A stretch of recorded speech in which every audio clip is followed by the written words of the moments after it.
اس سے پہلے جو آیت کریمہ چل رہی تھی اس کا ایک حصہ بتایا گیا کہ اللہ تعالیٰ ارشاد فرماتا ہے مرتد اور منافقین کا معاملہ۔ مرتد جو ایمان لانے کے بعد اسلام سے پھر گئے، اور منافقین جو زبان سے تو ایمان کا اقرار کرتے ہیں لیکن دل میں ایمان کی مخالفت کرتے ہیں، تو اللہ تعالیٰ فرماتا ہے وہ حیران اور پریشان ہیں۔ ان کا معاملہ بالکل ایسے ہی ہے کہ جیسے بارش ہوتی ہے، اندھیرا ہوتا ہے تو جب بجلی چمکتی ہے تو وہ چلنے لگتے ہیں، اور اس کے بعد جب بجلی بند ہو جاتی ہے، اندھیرا چھا جاتا ہے تو آنکھوں پر اس کی وجہ سے وہ ایک دم خاموش کھڑے رہ جاتے ہیں۔ اللہ تعالیٰ فرماتا ہے یکاد البرق یخطف ابصارہم، ایسا لگتا ہے بجلی اور کڑک جو ہے ان کی آنکھوں کو خیرہ کر دیتی ہے۔ کلما اضاء لہم، جب جب ان کے لیے روشنی ہو، مشوا فیہ، تو وہ اس روشنی میں چلتے ہیں۔ وَإِذَا أَظْلَمَ عَلَيْهِمْ، اور جب ان کے اوپر اندھیرا چھا جائے، قاموا، وہ لوگ ٹھہر جاتے ہیں۔ اب اللہ تبارک و تعالیٰ ارشاد فرماتا ہے کہ جب روشنی کے بعد جو ہے اندھیرا آتا ہے تو کچھ دکھائی نہیں دیتا۔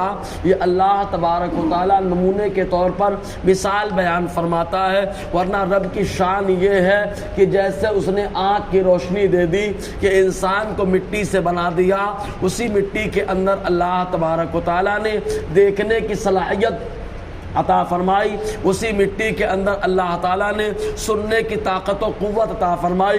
تو اگر اللہ تبارک و تعالیٰ چاہے تو آنکھ کی روشنی ختم کر دے، اور اگر چاہے اللہ تعالیٰ تو کان سے جو بندہ سنتا ہے تو سننے کی طاقت کو بھی سلب کر لے، ختم کر دے، کیونکہ اللہ تبارک و تعالیٰ ہر چیز پر قادر ہے۔ اللہ تعالیٰ فرماتا ہے وَلَوْ شَاءَ اللَّهُ لَذَهَبَ بِسَمْعِهِمْ وَأَبْصَارِهِمْ، اور اگر اللہ چاہتا تو ان کی سماعت کو اور ان کی بصارت کو لے جاتا، خالی آنکھوں کو خیرہ نہیں کر دیتا بلکہ آنکھوں کی روشنی کو ہی ختم فرما دیتا اور سماعت کو بھی ختم فرما دیتا۔ ان اللہ علی کل شیء قدیر، کیونکہ بے شک اللہ ہر چیز پر قادر ہے۔ اب یہاں شے جو ہے وہ چیز کے معنی میں ہے، شے موجود کے معنی میں ہے، اور موجود تین طریقے کا ہوتا ہے۔ جو بھی شے ہے اس کی تین قسمیں بیان کی جاتی ہیں، ایک واجب ہوتا ہے، اور ایک ممکن ہوتا ہے، اور ایک محال ہوتا ہے۔ واجب یعنی کوئی بھی چیز ہو تو وہاں پہ معاملہ یا تو وجود کا ہے یا عدم کا ہے، یعنی ہونے کا ہے یا نہ ہونے کا۔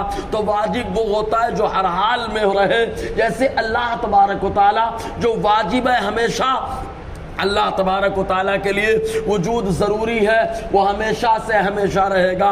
اور ایک ہوتا ہے محال، جس کا وجود ہی نہیں ہوتا بلکہ معدوم ہونا ضروری ہوتا ہے، جیسے اللہ تعالیٰ کے لیے جھوٹ بولنا یہ محال ہے، جس کا وجود محال ہے، ہو ہی نہیں سکتا۔ دغا کرنا، مکر کرنا، یہ اللہ تبارک و تعالیٰ کی ذات کے لیے محال ہے۔ اور ایک شے ہوتی ہے جس کو بولا جاتا ہے ممکن۔ ممکن جیسے دنیا کی ساری مخلوقات جسے اللہ تعالیٰ نے پیدا فرمایا کہ ایک وقت تھا کہ یہ نہیں تھی، پھر ایک وقت آیا کہ ہے، اور ایک وقت کے بعد یہ ختم ہو جائیں گے۔ تو ایسی چیزوں کو ممکن کہا جاتا ہے۔ جو ہمیشہ رہے وہ واجب، اور جو وجود میں نہ آ سکے وہ محال، اور جو نہ رہے وجود میں آ جائے پھر ختم ہو جائے اس کو ممکن کہا جاتا ہے۔ تو اللہ تبارک و تعالیٰ ممکن پر قادر ہے۔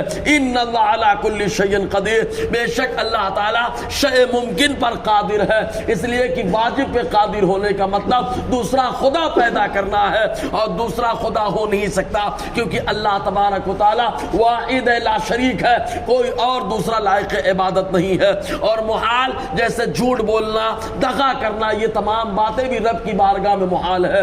اب آپ کہیں رب کی قدرت میں کمی آتی ہے، ایسا نہیں ہے، بلکہ معاملہ یہ ہے کہ تعریف دو طریقے سے ہوتی ہے، ایک پوزیٹیو میں ہوتی ہے، ایک نگیٹیو میں ہوتی ہے، مثبت میں ہوتی ہے، منفی میں ہوتی ہے۔